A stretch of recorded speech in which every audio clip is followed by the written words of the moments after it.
হাবিব ভাই সম্পর্কে স্পেশালি বলতে গেলে যেটা একদম নিরহংকার, মানে ওনার বাসায় যদি আপনি যান, গিয়ে যদি মানে গেটে থেকে একটু হাবিব ভাই বলেই ডাক দেন, উনি সাথে সাথে বেরিয়ে আসবে। কোনো দেখা গেছে যে বিভিন্ন হেভি ওয়েট লোকদের ক্ষেত্রে যেটা হয়, পিএস থাকে বা অন্যান্য একটা বলয় থাকে, নিরাপত্তা বলয়, ওটা টপকে কিন্তু যেতে হয়। ওনার ক্ষেত্রে এরকম কিছুই নাই। আপনি একটা ফোন দিবেন, উনি রাত যতটা বাজুক আপনার বাসায়ও আপনার বিপদ শুনলে এসে পড়বে। এদিক থেকে আমি যেহেতু মানে গণমানুষের সাথে কানেক্টেড, এদিক থেকে আমি হাবিব ভাইকে সবচেয়ে বেশি আগিয়ে রাখবো। তবে আমি অন্য কোনো প্রার্থীকেও আমি খাটো করছি না।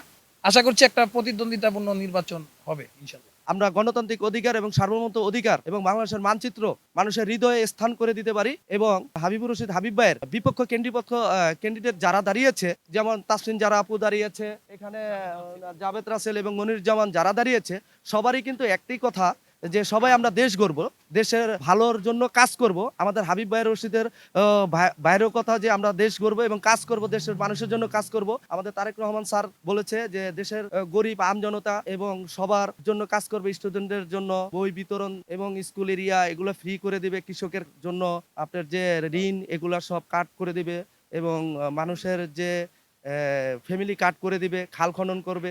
এতে আমরা আলহামদুলিল্লাহ অনেক খুশি। আমরা চাই যে আমাদের ধানের শীষ জয়যুক্ত হয়ে আগামী দেশ গড়ার নায়ক তারেক রহমান যেন দেশ গড়তে পারে। এবং আমরা চাই যে আজকে রাতটি পোহালে সবাই যেন দলমত নির্বিশেষে ধানের শীষে ভোট দেয়।